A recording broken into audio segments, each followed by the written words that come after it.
You're listening to Tonebenders, the Sound Designers Podcast. Let's do this.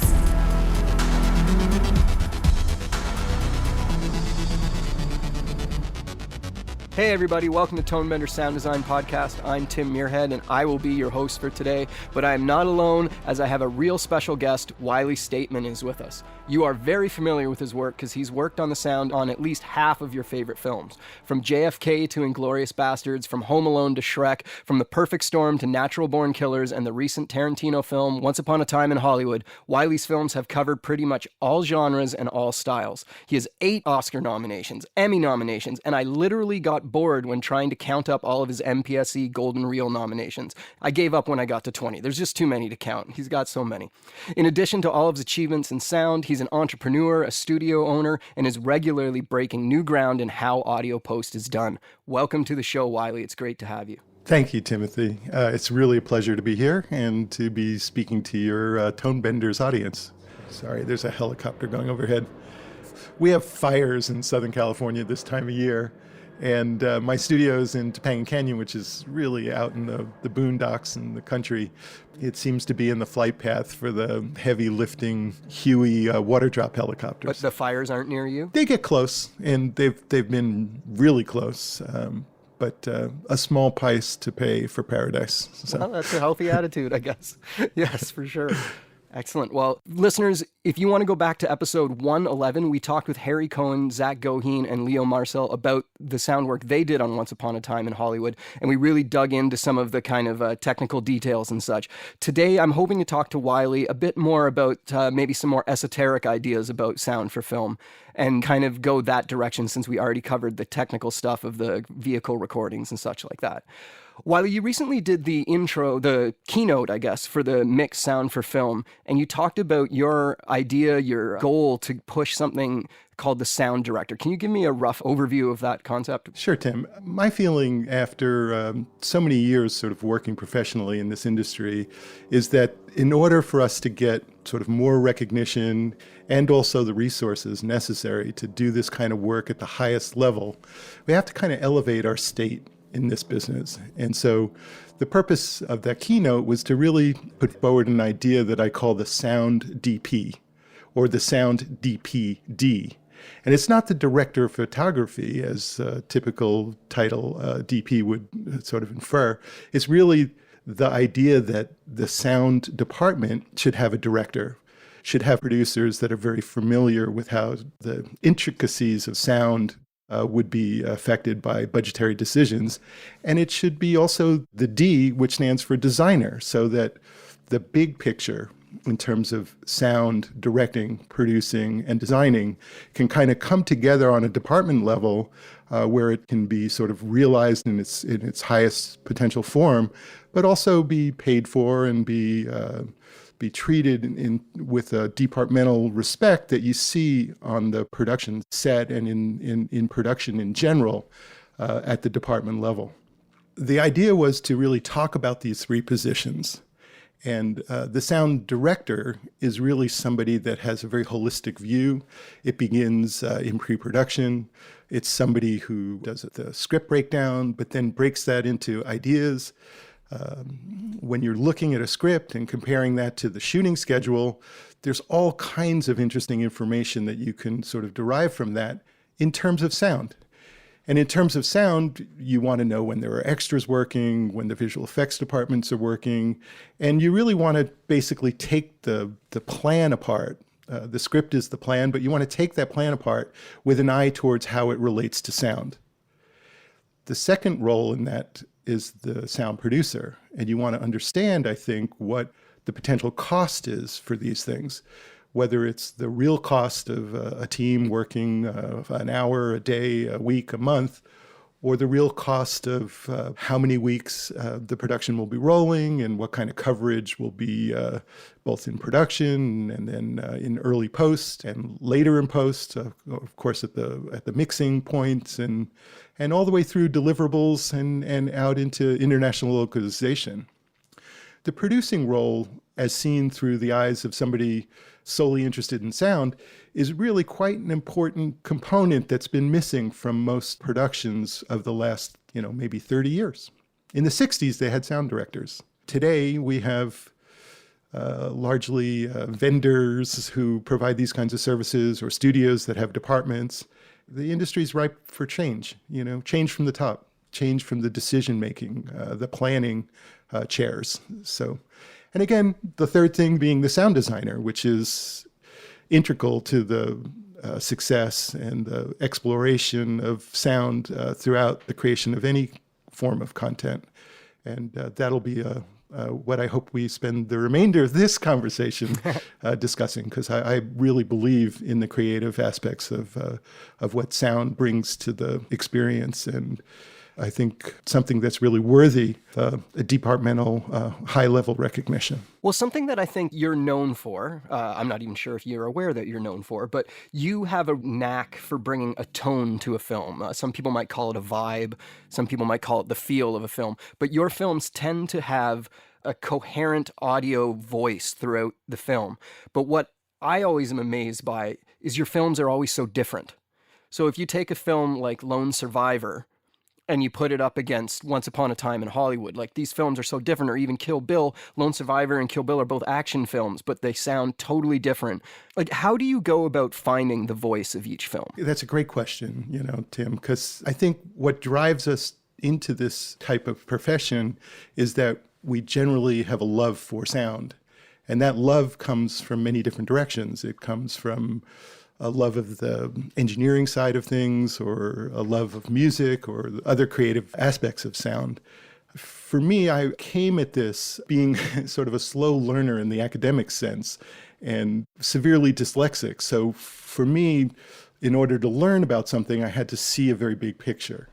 And in terms of sound, the big picture is the sort of novel core that every script, sort of speaks. And so you sort of outlined some very different films, and I'm very proud to have worked extensively for just a handful of directors, mostly writer, director, producer types.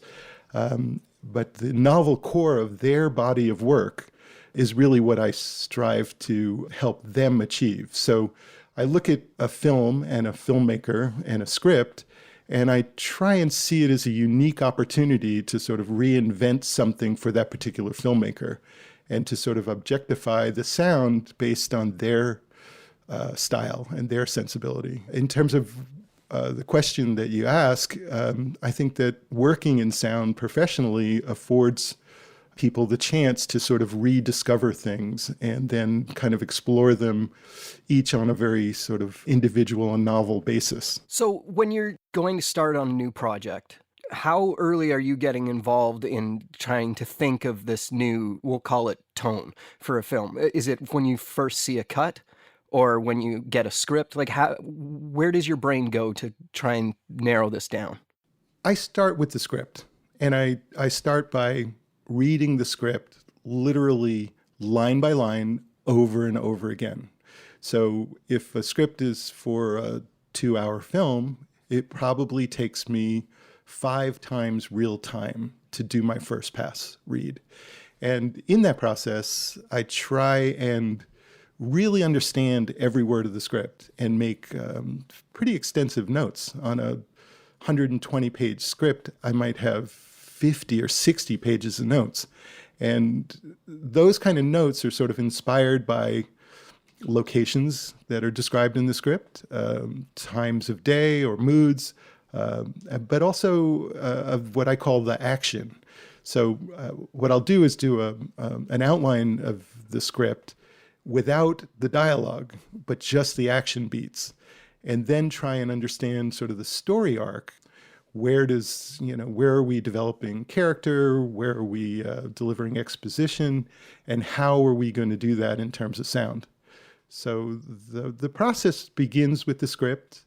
I then refer to the shooting schedule and see how they plan to, accomplish the principal photography. And then it's working closely with the film editor. The post-production process should start on the first day or the second day of production. So as the film editor puts the first 2 shots together, somebody should be thinking about the sound. And it's not just solving problems in terms of noise on the set. It's really about story and flow, and I think it's a great advantage for film editors to have a sound designer thinking about continuity or discontinuity, thinking about music, and performing alongside of them in the cutting room, a function that could be handled by an assistant film editor, but is better handled, I think, by a really competent sound designer. So in our previous interview with Leo, Harry, and Zach, Leo played the role of sitting in with the picture editorial on Once Upon a Time in Hollywood. When did you start having someone sit in with the picture team? I've been very lucky to work, as I said, with mostly writer, director, and producer types. So starting early is, for me, a mental process more than a physical process. Leo Marcel physically moved into the cutting room somewhere around the 5th week of post-production, but we were working sort of in my studio in Topanga alongside of the production throughout the shooting process.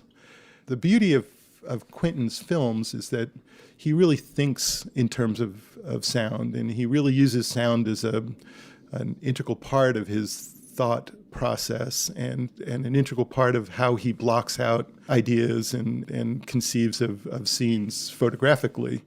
So we build playback tracks, we prepare sound effects even as early as for dailies on Quentin's projects. Once Upon a Time in Hollywood was directed by Quentin Tarantino, but very much orchestrated by Fred Raskin, the film editor. And Fred and I have worked together on a number of films. I really treasure that process with him and support his needs throughout the shooting process. So Leo moved a little later in the process to the cutting room.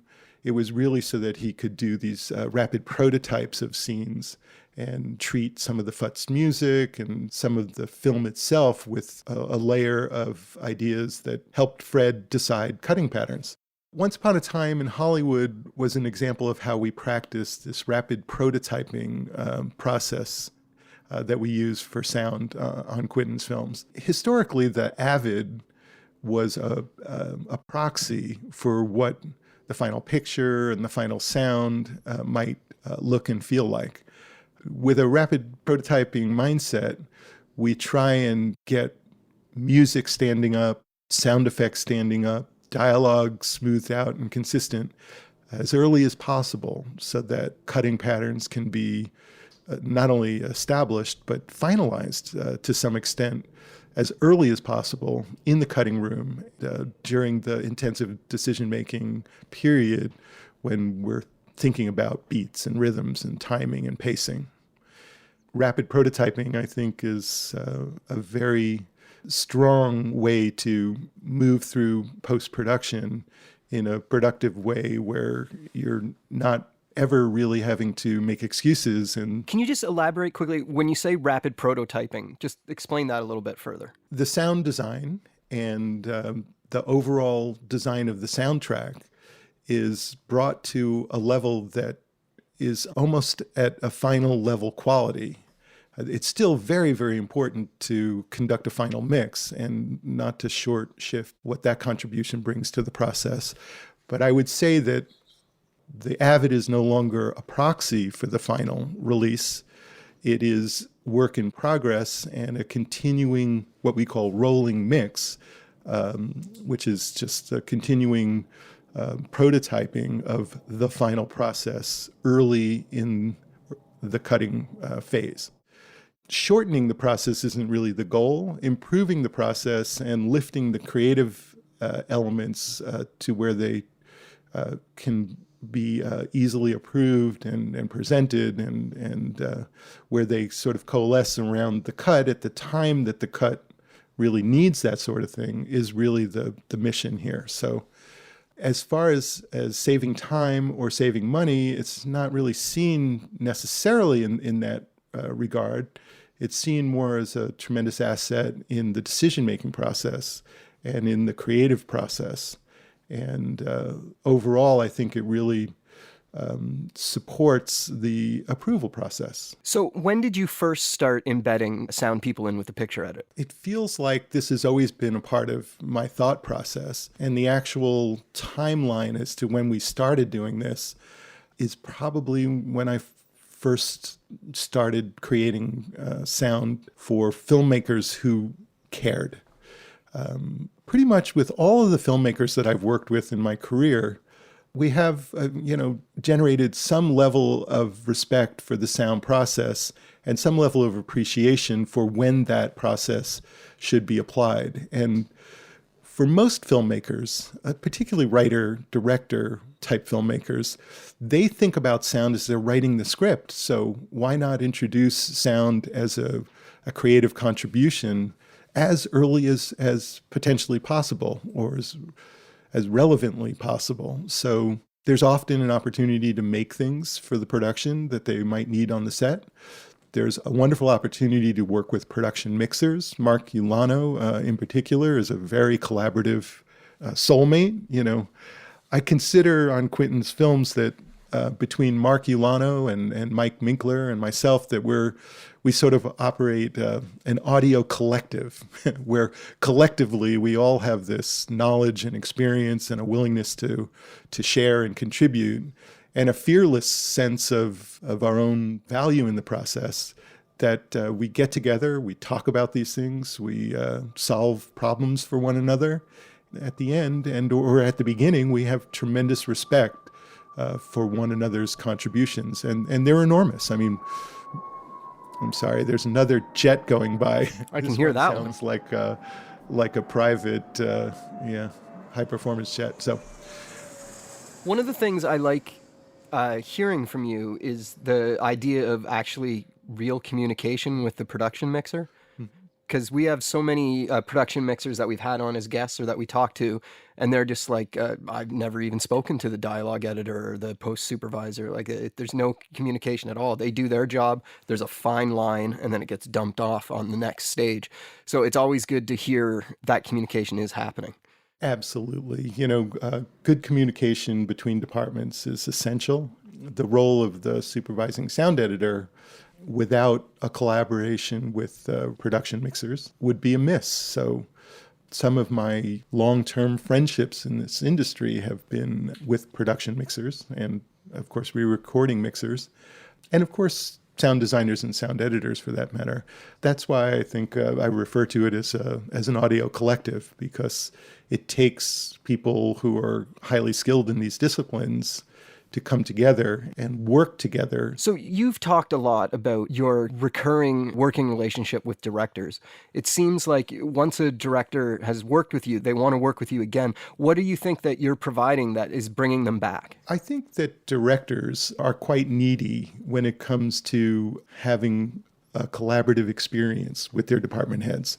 I've always marveled at the relationship between director and editor, between director and cinematographer, and often director and production designer and costumer.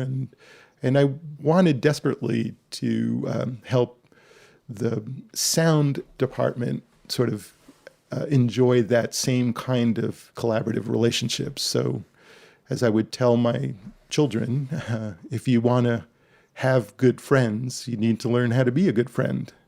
And that's why I believe that when a director engages with me in a conversation, they really want to understand my opinion in terms of sound. So that's a big part of how I try and communicate with these people. And it's a big part of, I think, what can endear somebody to a creative artist. So the discipline necessary to write is very different than film. And the discipline necessary to contribute the greatest potential of sound is also that of a unique view of the world, and usually a unique individual that wants to really focus on that. Directors come to me to really understand the sound, and that's the role I play. And I try and consistently engage them in conversations that brings a very sharp point to what sound might contribute to their creative thoughts and process. So let's tie that to something that you spoke about earlier. We were talking earlier about tone, and you said how you go through the script for hours and you take extensive notes. Are you then going to the director with those notes? The first person I generally share my notes with is the editor. The reason for that is that I want to, one, give sort of a benchmark to sound in terms of a strategy as it relates to the script, but two, to coordinate our efforts so that we're both talking about the film from a somewhat similar point of view. So my notes are broken down in scene form and, well, first in page form from the script and then in scene form from the shooting script and or shooting schedule.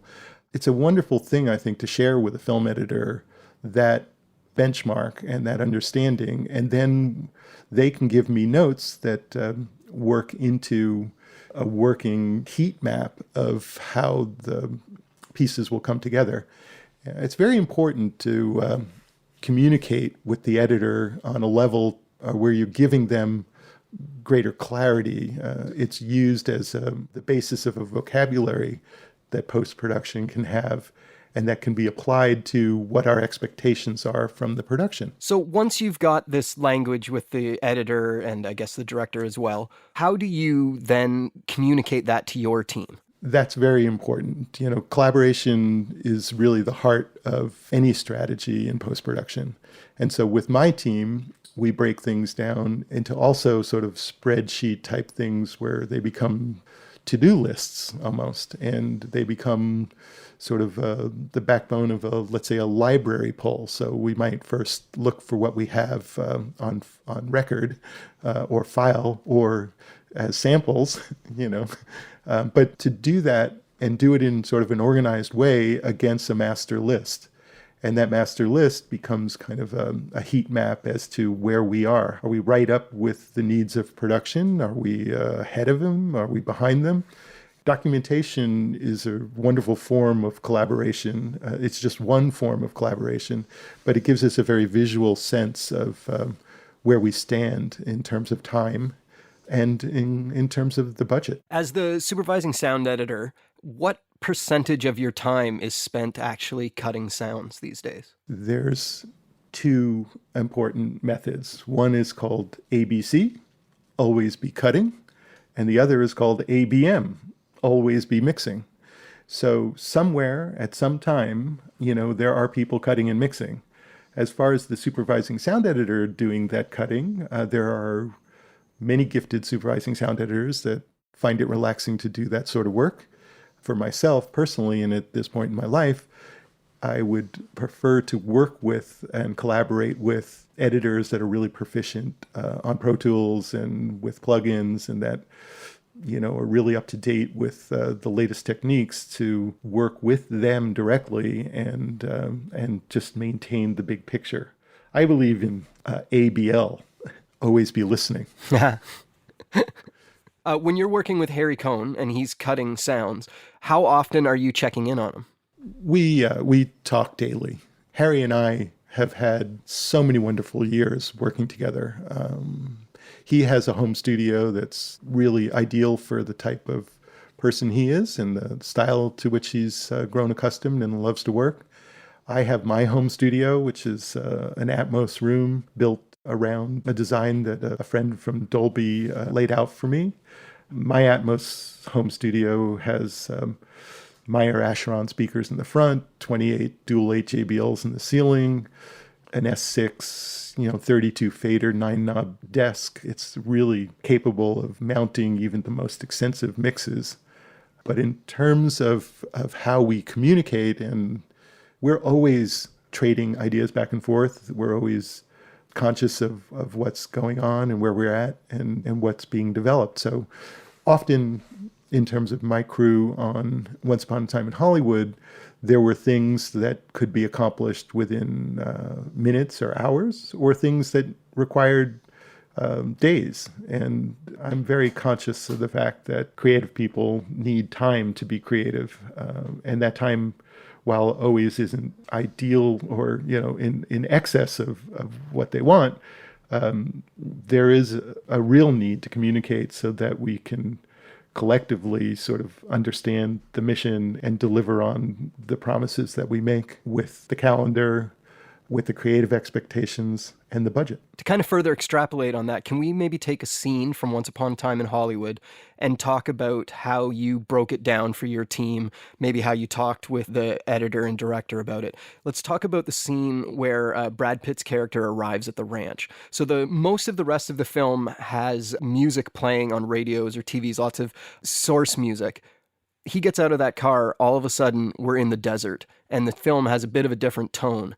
See if you could break that down a bit for how you decided to tackle that. The Spahn Ranch is an excellent example of where Quentin decided that a song wouldn't be appropriate. He didn't want to express the kind of evil that he imagined was part of the tone of Spahn Ranch as music. And so he offered that to us as an opportunity to do a rather large amount of time with just sound design elements. So the Spahn Ranch was a great example of where Harry did some really interesting tonal stuff. Zach Cohen took recordings that were made out in Death Valley of squeaking things and air motors and things that he found in that practical location, and he sort of kind of tortured them into interesting textures for the backgrounds. Sylvain Lessieux did with the Kima Pecorina certain combinations of the two, bringing together elements that were based on wind and nature, but sort of morphing those things in and out of the elements that Harry and Zach were also providing. So that's an excellent example of a scene that really required a lot of thought and a lot of time, and ultimately stands as a beautiful sound design moment in the film. Brad Pitt does a very long walk up to George Spahn's house, and that is accompanied by pure dramatic sound design. The walk up, the extensive dialogue scene inside George Spahn's house, and then, of course, the walk out and the conflict with the Manson family before his exit. It's a very important part of the film, and it was really a challenge to get that as precise as it is with just sound design elements and Foley.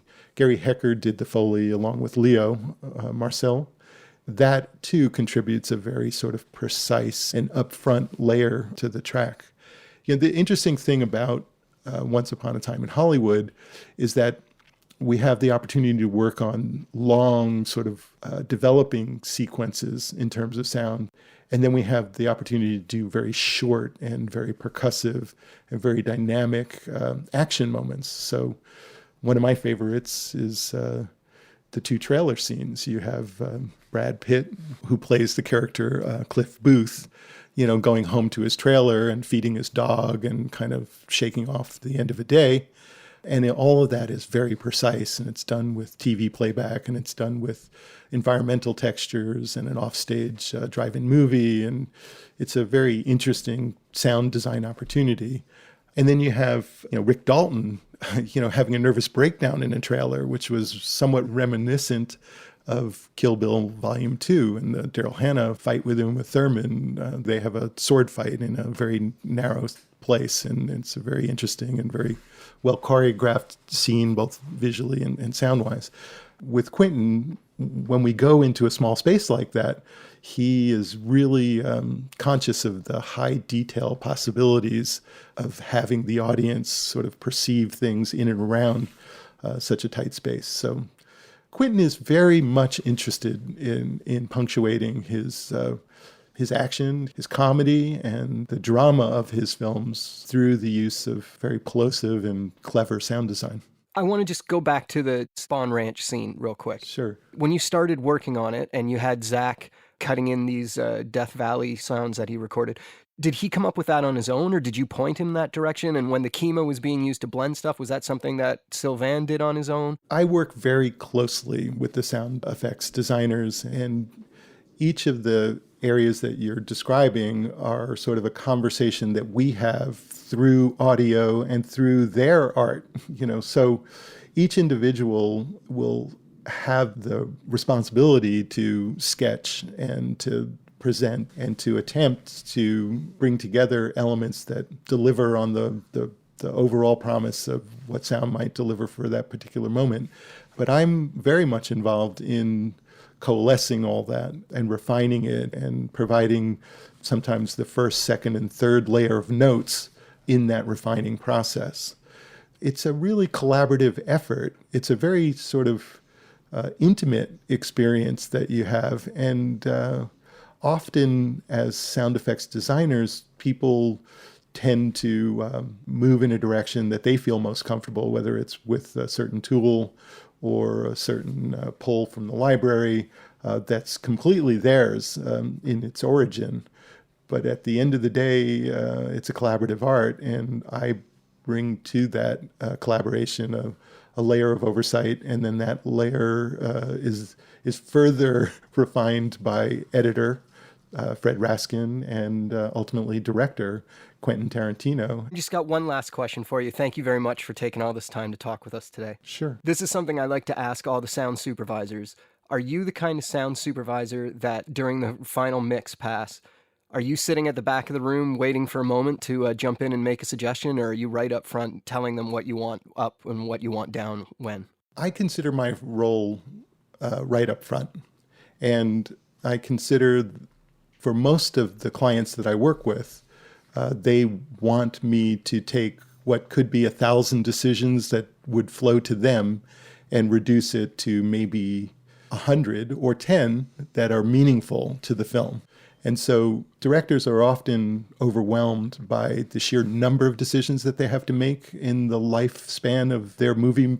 Editors are often in the same boat.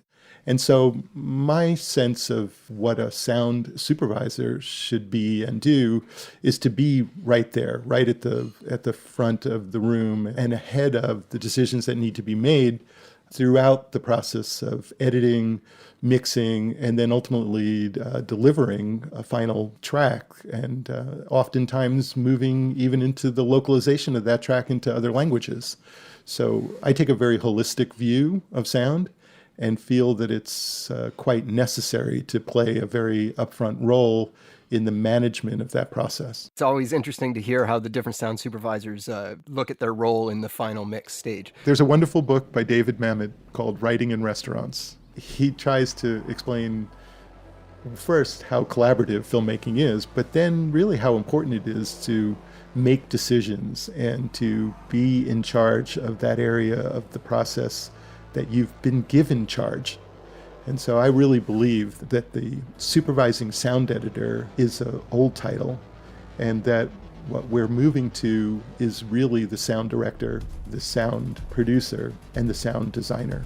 And whether you're a production mixer and you want those responsibilities, whether you're a supervising sound editor and want those responsibilities, or a sound designer and want those responsibilities, or a re-recording mixer that wants those responsibilities, those are real responsibilities, and it takes knowledge, it takes courage, and it takes commitment to fill those big shoes. Thank you very much. My pleasure, Timothy. Really good work on Tonebenders, and an absolute pleasure to be a part of your podcast. Have a great day. Take care, Timothy. Bye-bye.